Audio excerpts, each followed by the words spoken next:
Great. And it looks like we are live now. So, welcome, everybody. My name is Dr. Di Johnson. I'd also like to welcome my colleague, Dr. Melissa Bell Isle, who has a bit of a cold today. So, Mel, if your voice gives way, I'll step in and see if I can fill in any blanks. But thank you so much for doing this. And to any attendees, but also we know this is going up on the what's on YouTube side for people to watch at a later point. So this is the third presentation this year on making finance a little bit easier for student life. But first, I'd like to start by acknowledging country wherever you may be. I'm here in Brisbane, Meanjin, on the lands of the Turrbal and Yagara people. And I'd like to pay my respects to all First Nations people wherever you might be. So to begin, the usual disclaimer. So this is general information only. And so us presenters, all of this information is not providing any personal advice as such. So before you make any decisions, you'll definitely need to take into account your own personal circumstances and seek advice if you need to.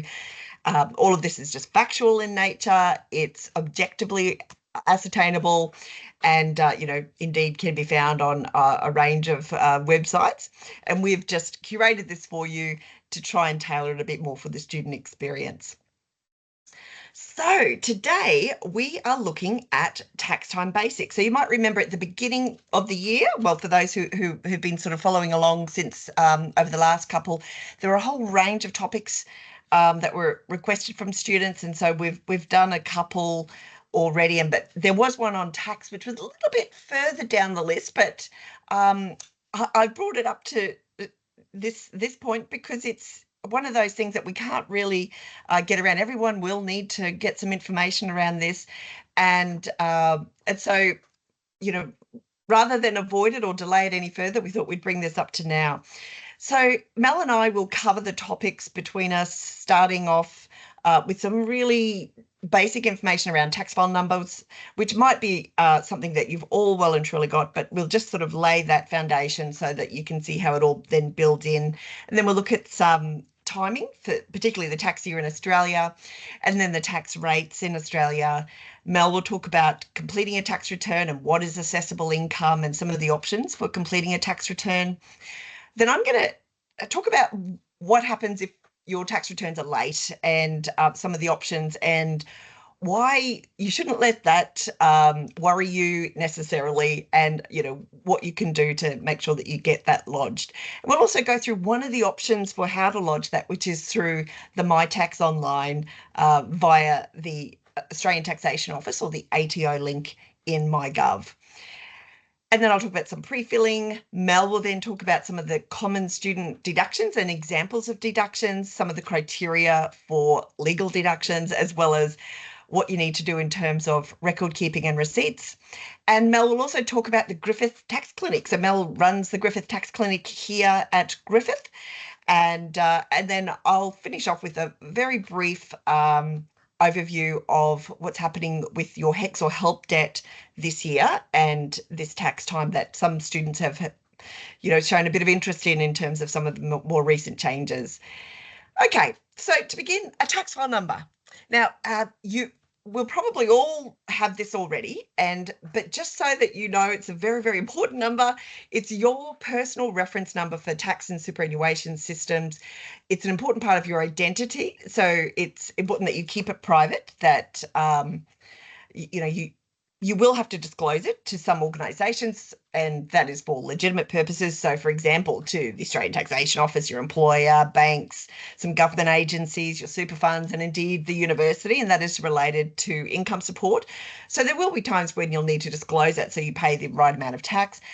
But it is an important part of your identity. It's yours for life, and you keep that same tax file number even if you change jobs or indeed your name, even if you move overseas or interstate.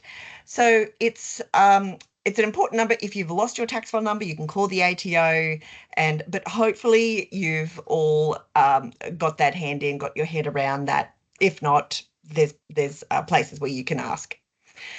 Now, in Australia, the income tax year, which is like the financial year, goes from the 1st of July to the 30th of June. So this financial year that we've just had or just completed went from the 1st of July 2024 to the 30th of June 2025. So this is the 2025 financial year.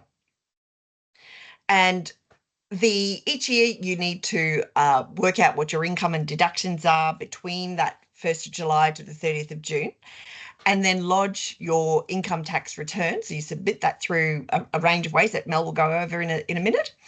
And that is due by the 31st of October. So for this year, it'll be due by the 31st of October 2025. Now, there's a couple of, special lodgement programs that some tax agents have, but generally if you try and submit or certainly contact tax agents before the 31st of October, it's a very good idea. And hopefully what we'll show you today will encourage you to press on and get that done in time anyway. Okay. Oh, yeah. And I love this. This is Mel's graphic. It's such a good idea to think before Halloween, have your tax lodged.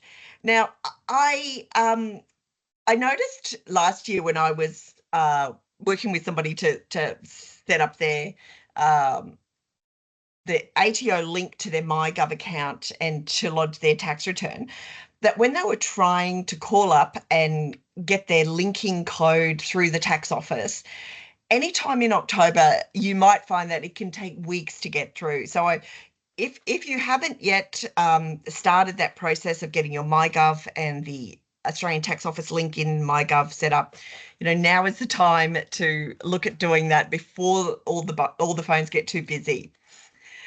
Okay, so looking at tax rates, we have individual or indeed family income tax rates in Australia, and your taxable income is your assessable income minus deductions. Now, we won't go into too much detail now because this is more about you understanding how to do your personal finance as opposed to becoming a tax agent, for example. But just one thing that's really important is to understand the marginal, some might call it, I guess, the progressive tax system in Australia. And so you can apply, you can calculate your income tax. And indeed, there's calculators on the ATO site, the Australian Taxation Office site as well, where it can calculate how much tax you pay. Everybody has this 18,200 tax-free threshold where if you earn less than that, you won't need to pay any tax on that. If tax has been taken out by your employer, when you lodge your return, you may find that you get a refund for that. And then between 18,201 and 45,000, everybody pays 16 cents for every dollar over that 18,200. And then as your income goes up, depending on where you are as a student, I mean, some students are working full-time in industry and are coming back as mature age students, and others, will be thinking, I wish I was earning more than 45,000. But nonetheless, as you go up the income increments, the rate of tax goes up, but only for that portion of the increment, right up to, if you're earning over 190,000, for every dollar over 190,000, you pay 45 cents in tax for that. Okay, so, and just to mention that this doesn't include the 2% Medicare levy, which is, added on. Sometimes people have enough deductions, particularly when they're earning a bit more, or, even when they're earning a bit less, that the 2% Medicare levy can sometimes be absorbed as part of those deductions. But just something to be aware of, that if you do have a tax bill, that the Medicare levy could be part of the reason for doing that. And so I really want to just press home this marginal tax example. So, for example, say you were earning 100,000 and you'd think, well, okay, how much tax do I pay on that? So if we look at this marginal tax rate table, you might think, well, that's 30 cents for every dollar over 45,000. Does that mean I pay a 30% tax fee? So no, that would mean that you'd be paying 30,000 in tax on your 100,000. Whereas in reality, because we have this marginal or progressive tax system, for your first 18,200, you don't pay any tax. And then for the 18,201 up to 45, you pay 16%. And it's only the amount over 45,000 up to 100,000 that you're paying the 30%. So ultimately, you'll pay, it's coming up here, 20,788 in tax. And so that's around about a 20.8% tax rate, plus the Medicare levy. And so it's just sort of factoring that in. So you end up with like an average tax rate, which is a little bit different to just this line item in the marginal tax rate column. So it's just something to keep in mind as you're working through your tax. And so this tax-free threshold, there's 0 to 18,200 for as long as you've provided your tax file number to, well, certainly the employer, if you've got multiple jobs, to the employer where you want that tax-free threshold to apply, then even if your employer has taken tax out of that amount, so sometimes incomes can be lumpy. So one fortnight, for example, you might earn a lot more than other fortnights and a little bit of tax was taken out that fortnight. That can be refunded to you once you submit your return. And in addition, for a lot of students, they might fall under the low income tax offset bracket as well. So sometimes even over that 18,200, if you have paid some tax, as long as you're earning less than 37,500, you can also have an extra $700 that can be offset against any tax you've paid. So that effectively brings it up to 18,900. That's tax free, and that progressively just sort of drops down up until you get to this almost 67,000. So that's another thing just to keep in mind. Okay, now I am going to hand over to Mel now in terms of whether you need to complete a tax return and what assessable income is. Thank And you, Mel, Di. I can flick Sorry. these across if you just let me know when you're ready to. No worries, that's fine. So even if you believe that you have no income for the tax year, first of all, you would complete a non-lodgement advice. So this is to tell the ATO that you have no income, and so therefore they're aware of that. And it's important to understand that even though you may have no salary or wages income, you might have income from other sources, and we're going to talk about that in a moment. However, for instance, some items that are declared automatically to the ATO are obviously if you have salary or wages from your employment, but also interest income from a bank or financial society is it is lodged or reported to the ATO without you having to do so. And it's also important to not to assume that if you advise one government department that you earned nil income, that the others are advised. So, for instance, if you are having to report your income for Centrelink or something like that, and you've done that for the year, and you just assume that that will be shared with the ATO, that does not happen. And as such, if you don't do that, you will end up with penalties for not lodging. So this is why this non-lodgement advice is necessary. If you do have income that you have earned and you have hopefully some deductions to reduce that, then absolutely you need to do a tax return. And that is all individuals and also company structures. So yep, you can move on now. So what's assessable income? So there's types of income that will be classed as non-assessable and generally or exempt income. And that means, that items that would be exempt income, they're under a special category. So the government says, well, we're not going to charge you. You're not paying tax on that income. And so I'll talk about this a little bit before we talk about assessable income. So a really common type of exempt income is a university or government provided scholarship. Generally, they will be classed as exempt income. So you could be, and I know when I did my PhD, I was on a full scholarship, $26,000 per year, and that was classified as exempt income. And part of the reason for that is because it's provided by the government and they don't want to tax themselves. Okay. So what's assessable income for us?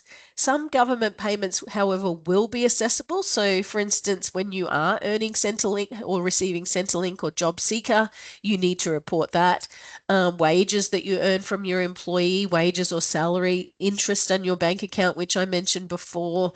You might be running a sole trader business, so you would have to report any income that you have made on those activities. If you have rental properties, there will be rent income. If you have shares in generally publicly listed companies. It can be private as well, but generally it's more publicly listed that will be paying dividends. And also, you might have made a capital gain on sale of any of the property that you may have sold in that financial year. Generally, what happens is we add all of that income up, and that will be classed as your assessable income. Okay, Di, yeah, you can move on. Options for completing a tax return and timing. Generally, if you are completing it yourself, you must complete it by the 31st of October each year. And the best way or the easiest way is through MyGov, and they use a software package called MyTax. If you decide to engage a tax agent, if it's an accountant, they must also be registered as a tax agent. No one can lodge for you unless they have a tax agent license. They have until the 15th of May to lodge on your behalf. Now, because we are so busy at the moment and there's limited tax agents available, they will often get an extension as well. So if they are completely understaffed, they can put in to have an extra period of time after the 15th of May, but that's on a case-by-case basis. Paper-based returns are available still. You can request them through the ATO. They're not as easily understood anymore. Once upon a time, we had a tax pack that came with them to help guide us into completing these paper-based returns. But because very few people do them anymore, it's probably harder to do it that way rather than use your MyGov software or app. And we'll talk about later what the Griffith Tax Clinic is about, but sometimes they can offer tax-related services. Generally, that's to very vulnerable people in the community.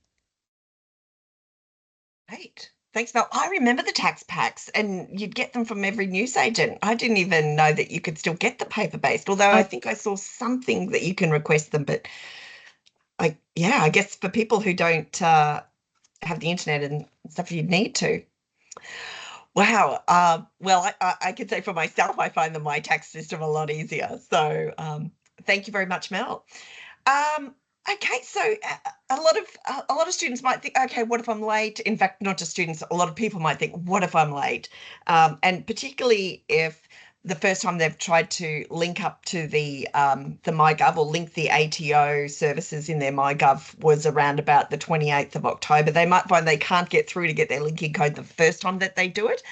But I would say just give it a go, just do it anyway. When it comes up on the once you've got your link, even if you find that it's not until a little bit later on that you can get the link and get on there, the chances are at this stage of your career that you'll probably be getting a return, if anything, but you're not going to owe much tax. And the sooner you submit the return, the sooner you can start to put things in place. Even if you do owe something, you can put a payment plan in place. And the ATO on their website, really talks about that they're committed to supporting taxpayers who want to do the right thing and preventing those who don't lodge from gaining an unfair advantage. So it's generally speaking, I would say, students earning less than 35,000 are not, the big tax bracket that the ATO is really trying to hunt down. And so, I would just encourage you to submit them, even if you have, I recently sat with someone who went through and submitted 4 years worth of returns through their MyGov site, and it was very straightforward. They got a little bit back, and it, and so depending on your situation, the sooner you get on top of it, the better. There is help available, and what you might find is that once you've got the link made, the ATO wizard is actually fairly straightforward. There's a lot of information that can be pre-filled for you, and particularly if you don't have any deductions or a lot of deductions, you might have a couple of donations you've made to charities or something. But for a lot of people, until they're in, a bit further down the track with whether they've got investment properties or other things that they claim, there might not be a lot of deductions that they have. But so you might even find that you might get a bit of a refund. So bit of encouragement there to think about getting it started. No, with MyGov. Now, in one of the earlier, I think it was the first session, we went into a lot of detail about how to set up your MyGov site, which is where a lot of services through the Australian government services can be linked up and where you can access it online. And there's also a new MyID option as well, so that you can streamline some of these services. And there's also the ATO app, the Australian Taxation Officer app. So you can also submit a tax return or lodge a tax return through that.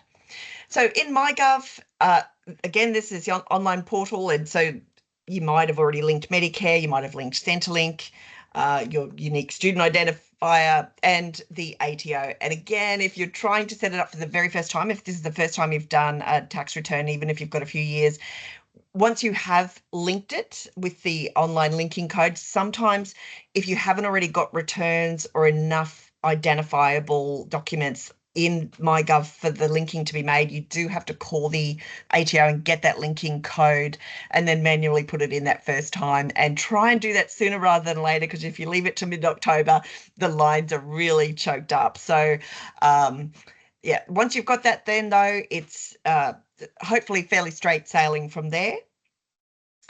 And so what you go into the Australian Taxation Office site once you've got that linked up, and the My Tax option generally comes up automatically, and likewise any claims you have. So here's just an example of this one from last year that's on the ATO site. As you know, when it's got you click on the prepare button, and then it takes you through a bit of a wizard.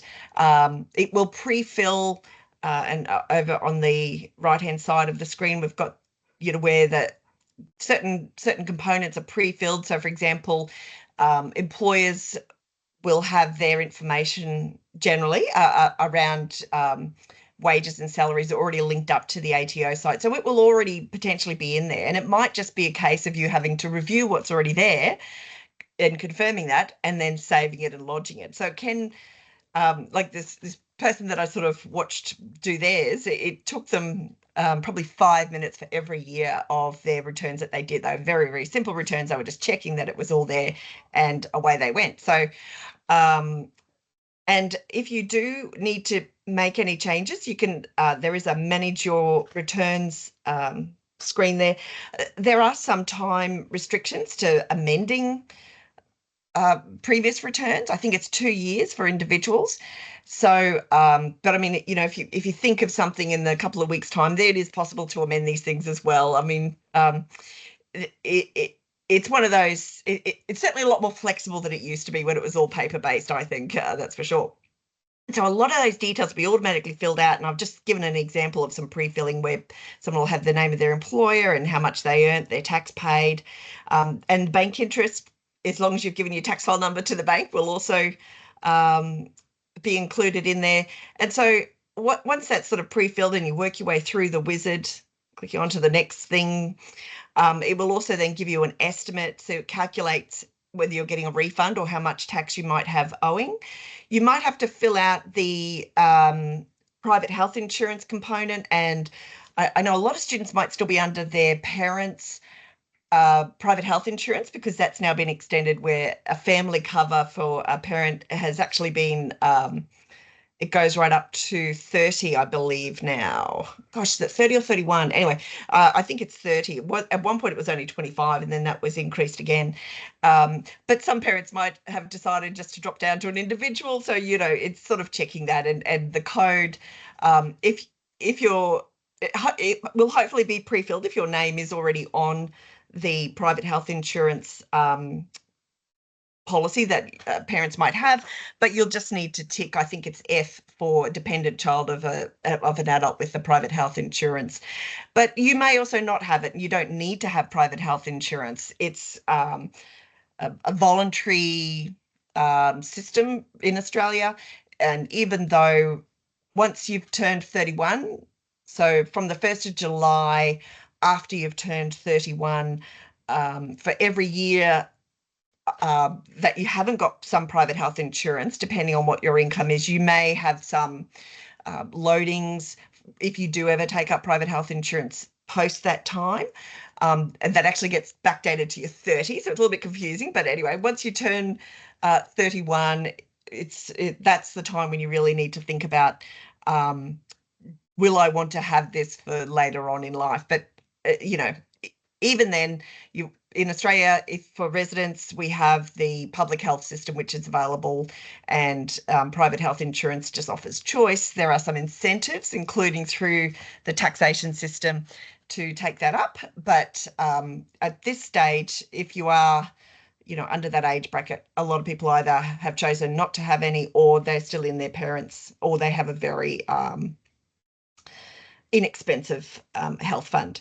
And so then it calculates whether you're getting a return, and then you click lodge and keep a copy of it. And if you are getting a return, that can be back within a few days, but usually it's within a couple of weeks. Likewise, if you owe any money, and then you'll be given a certain amount of time to pay that back. And if you have any concerns about paying that back, you can make contact and organise for a payment plan.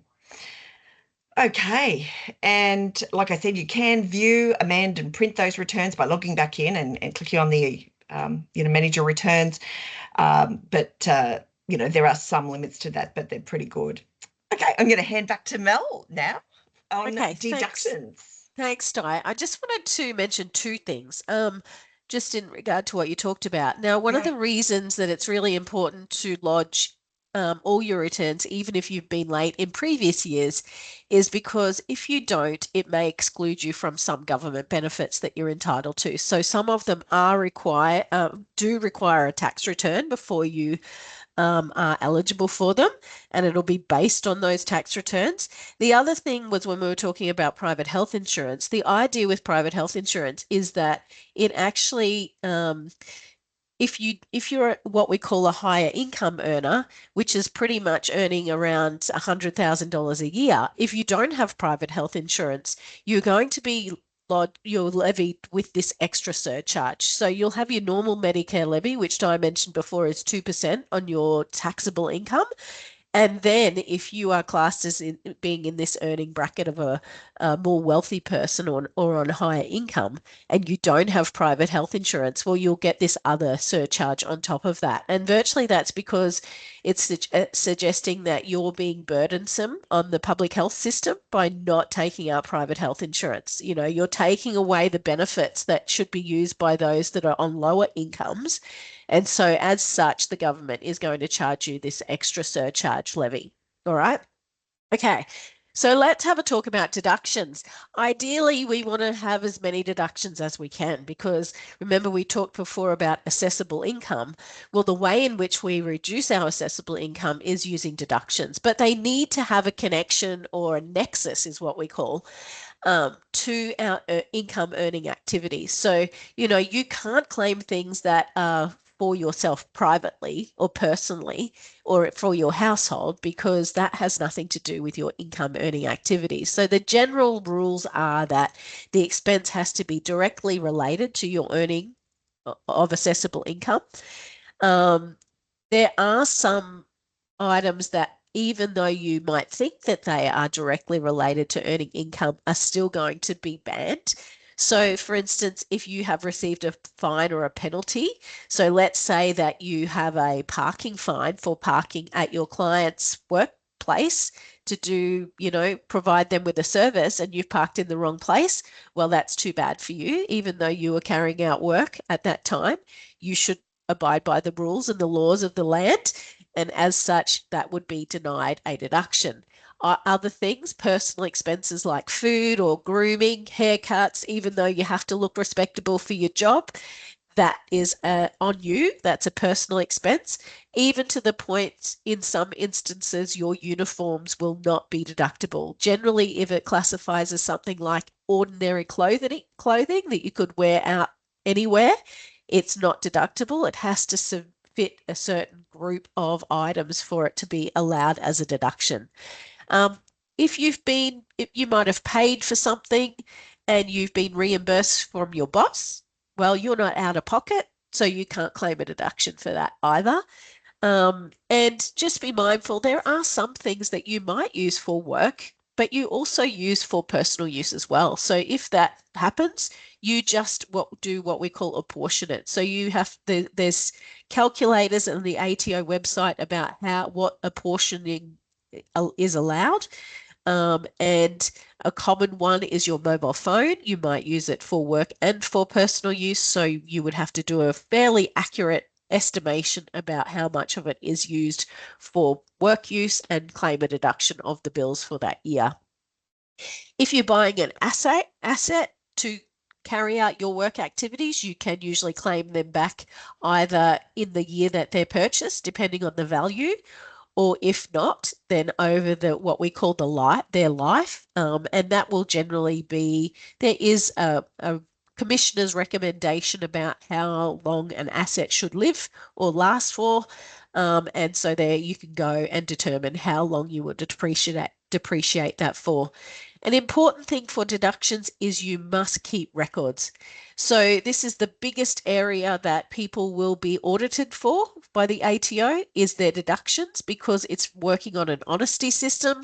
And so usually someone will or something will happen if you are claiming perhaps too much or too many deductions, higher value than most in your industry. That will set a red alert that suggests, well, what's happening here? And that would be the times when an audit is possibly coming your way. So it's important to make sure that if you're claiming deductions, you keep your receipts. You must keep them for 5 years from the date of tax lodgement. So from the date you lodge your taxes, you keep your receipts for 5 years. Right. Okay. And do they have to be paper receipts out of interest? No, you mentioned the ATO app before, Di. Oh, yeah. So in the ATO app, you can take photos and you can actually keep your receipts per year. So if you go into that ATO app, you can select the year that you made the purchase, you take a photo, you can classify what the deduction's for. It gives little codes, and you can keep it all in there. And one good thing about the ATO app is you don't actually have to share that information. You can keep it for yourself. It's not automatically shared with the ATO unless you choose to do that.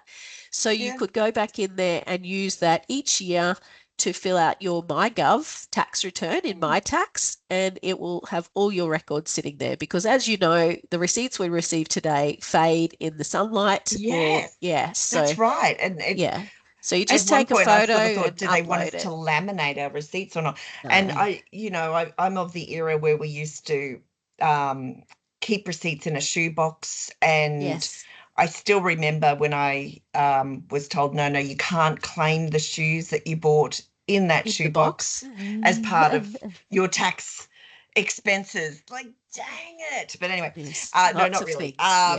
Wouldn't that be good though? Okay, no, that's really interesting. And I found when I've been doing the returns that there's some really great examples and worked information on the ATO site in working out some of these things as well. Now. There's lots of fact sheets now that are available, particularly, and most of them are under industry related areas. Generally you could go and find quite a lot of stuff that gives you an idea about what deductions are allowed.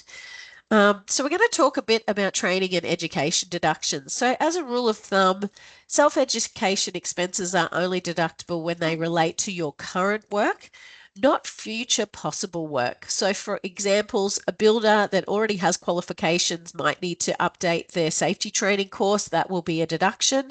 A Coles worker that is studying to be an accountant cannot claim any deductions in relation to the study as an accountant because it's got nothing to do with working as a Coles checkout operator and they're not a professional as yet.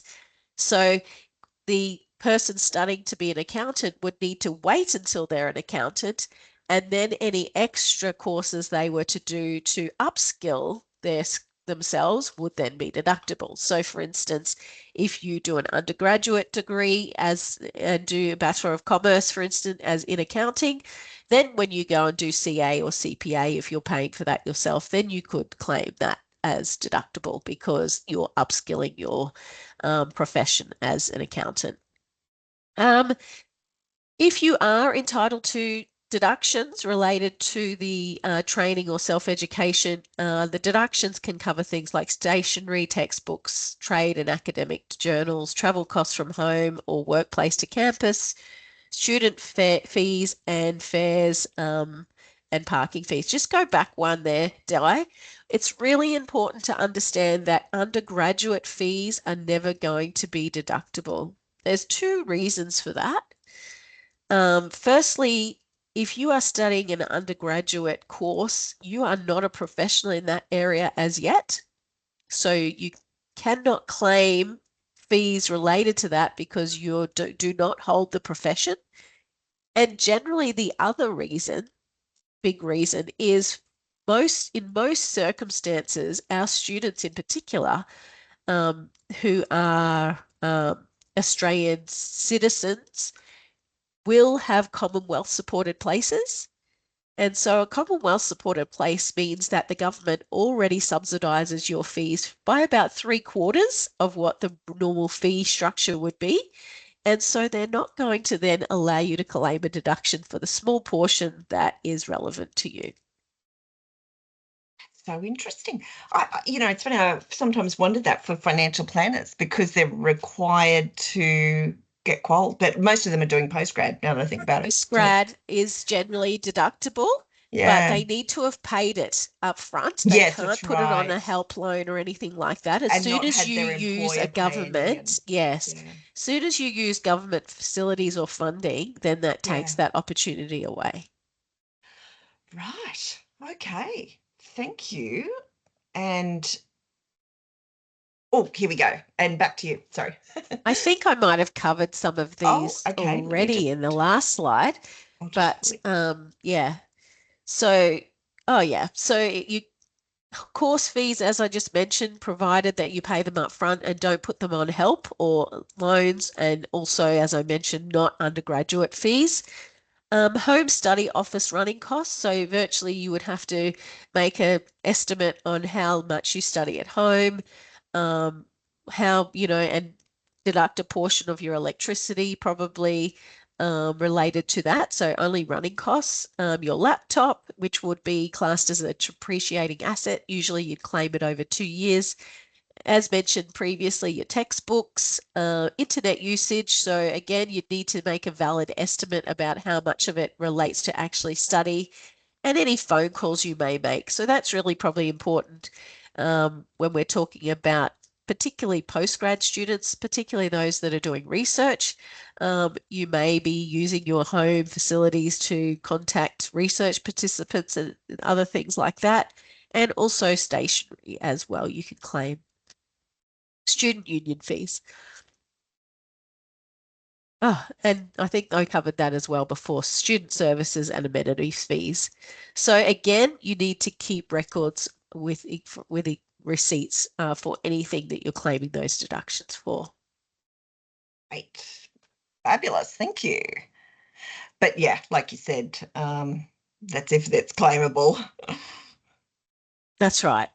And so these are the ones that will not be claimable. And you mentioned this too, Di, if someone else is paying your tuition fees, and well, you can't claim that because it's not coming out of your pocket. As I already mentioned, anything that is being repaid through a help loan, or the student financial supplement scheme. So I think you could use that for your student fees, administrative amenities fees, student startup loans, and trade support loan program. Yeah. Okay. Right. And how's your voice going, Mel? You're doing very well. You're I'm on the nearly home done, I stretch. think. You're Yeah, on the I'm on home the home stretch. stretch. Yeah. So Okay, so let's just briefly talk about the Griffith Tax Clinic. It's a student-operated tax clinic providing free tax assistance to vulnerable members of the community. So you can imagine that because it's free, we are very oversubscribed, particularly in tax time. And so we have a triage system. So we have to look at the people that are applying. We have to look at what their vulnerabilities are and provide services to those that are we call most at risk. And so what happens in that clinic is the students are supervised by a registered tax agent. We usually have 6 students per day that are with or operating within the clinic, and one registered tax agent and an administration manager. Our clinic is fully funded from external grant money. So the only person that the university covers costs for is me. As a full-time employee. All other people that work in the clinic are funded from external grants, including the government, and also our most recent supporter is the Bendigo Bank in Beenleigh, Browns Plains, Springwood, and Helensvale. Plus KPMG in Brisbane, their tax department. They're our biggest funders, those three options. It operates each trimester from the Logan campus. So in this trimester 2 coming up, we will be operating 3 days per week because we have some extra funding. It's eligible to students who, as a form of work integrated learning, as an elective course, generally through course codes 3000 AFE, 7000 AFE, or 7339 law. But to be eligible to undertake the clinic as an elective, you must have completed or be in the process of completing one of the introductory tax courses. So they are 2150 AFE, which is taxation law, or 7106 AFE, which is income tax law. And student placement is limited. So for T2 2025, we have 18 places available. Generally, we have about 12 places available. Right. Wow. Okay. And I bet I can just imagine that's oversubscribed because it's one of those essential things, and in a cost of living crisis. That's right. And also, you know, we have people in significant, as you mentioned, financial distress. We also have people that have some other significant issues as well, you know, like, you know, mental health problems, all sorts of things. Domestic violence and so on. You know, that's right. And generally what happens, and what you mentioned before with leaving your returns and not completing them, often what happens is the reason people stop lodging is because they've had this significant event in their life.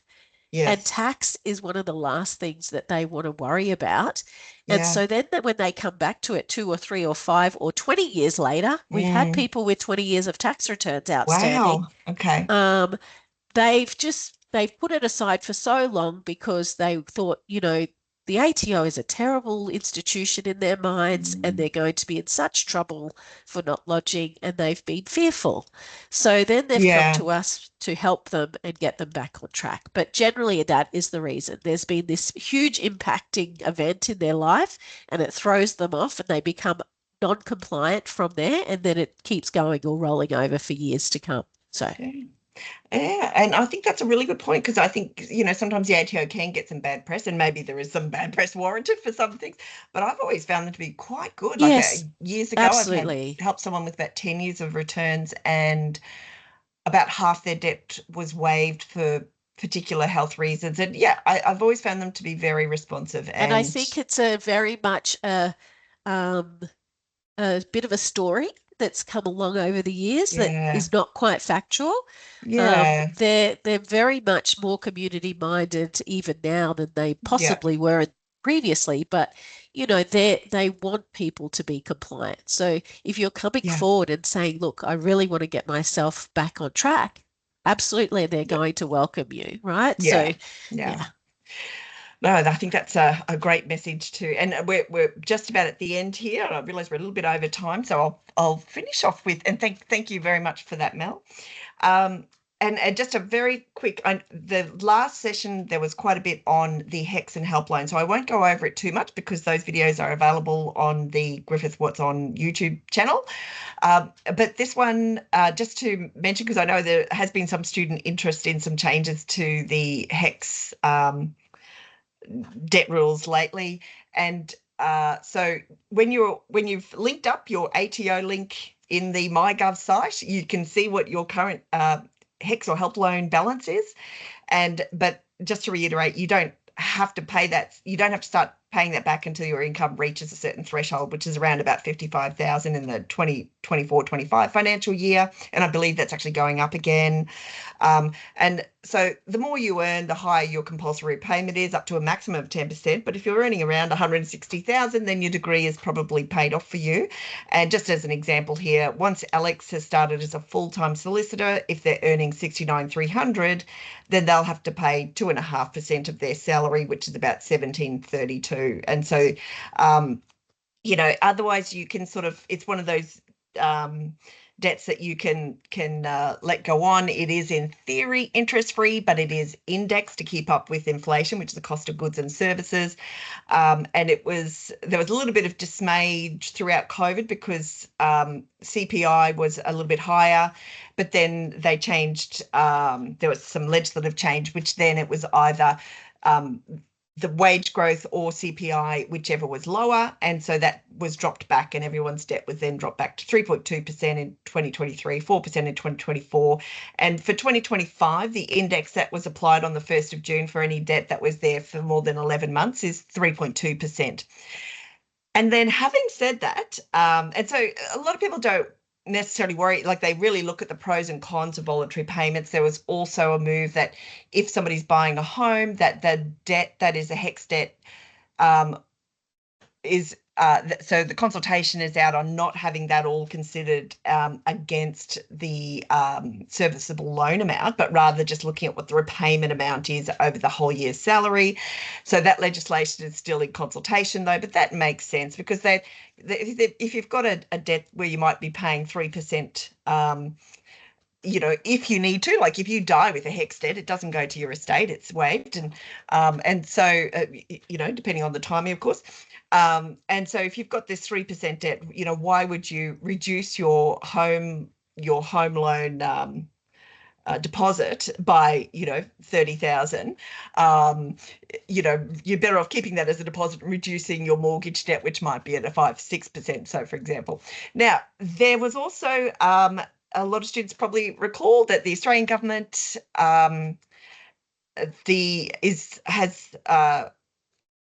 there's bipartisan support now to cut 20% off all student loans as of the 1st of June 2025 before indexation was applied. And so you might be thinking, but hang on, I'm looking and my HECS or help debt has not yet been reduced. Now, if you're still very early on in your degree, your help or HECS debt might not be very large at the moment. For some people, it might be there. And so the reason why you won't see it yet is because the first sitting of Parliament this year post-election is actually the 22nd of July. So what they're going to do is pass the legislation, and both of the main political parties have already pre-election given support to that. But anyway, so once that's passed, the ATO can then retrospectively apply that 20% reduction to your debt, including if you've even paid out any amount on that, from the 1st of June, and they will also then be reducing the indexation on that amount. So a little bit of a workaround, and I'm sure everyone at the ATO was so happy to hear that was the process that was going to be put in place for that. But anyway, so you will see that reduction come through, but it won't be until after that legislation passes in July. So any units of study with the census date prior to the 1st of June will still be eligible for that 20% reduction. Okay. Di, before you move on, can I just make one other comment about that? So if you were thinking about paying some money to your HECS debt in the tax year, you should do that before June, all right? Because what happens is the interest is charged in possibly the first week of June, I think it is, around the 7th. And so the interest is charged on the balance on that date, just before the tax year ends. So if you were planning on paying anything, making a voluntary payment, just try and make sure that voluntary payment is made before the beginning of June, so that then it will only be charged, the interest will only be charged on the amount that is in existence after you've made your payment. Yeah, and we talked about the pros and cons and timing and that sort of thing in the last session, because it is one of those, it has traditionally been seen as one of those last debts to pay off when you look at the other debts that might have higher interest rates and less sort of consequences. But People have different reasons. It's not always just financial. But even when you start paying it back through your employer, yes, yeah, that money doesn't actually come off your debt no, until you do your tax return, which is obviously after the 30th of June. So even though yeah, they're taking extra tax out of your pay each week, it sits in limbo yes, until you yeah. do your return. And Yeah. there's a couple of ways you can do it. So you can do it where you're getting them to just take extra tax off, and that then so that way you don't get bill shock when you at tax time you've got your HEX thing. But you can also give them your HEX loan number, and we went through this in the last session, where you can directly pay it off, but then you still get your HEX debt at tax time. So there's a couple of ways you can pay it off sort of directly, or you can just voluntarily accrue more tax so that when the bill comes in, you're ready for it. But hopefully, hopefully that video too is available there. And I certainly hope that the cost of study is well worth it for graduates. And but anyway, and it will be a little bit later on in the year when you see that 20% reduction. But if you've decided to go that way, then that's sort of where it will be. And now I'm just looking at the time. Now, so I see Emma, you're there, and I can't see any questions at the moment. But I just wanted to a reminder for anybody who's also watching the video to keep checking back on the Griffith website on the cost of living page. Again, there's lots of great information. There's been a couple of events that have just recently happened, but just to keep an eye on that for any events that do come up over time. So that is all that we were going to cover for today. Look, I'll stop sharing, but Emma, if you've got any questions, feel free to fire away. Otherwise, I am happy to close off the session formally. And Mel, I have to say thank you so much for persisting. Your voice, I actually think it was warming up towards the end there. Maybe. Are we still recording? Yeah, I think so. Oh, look, thanks for that.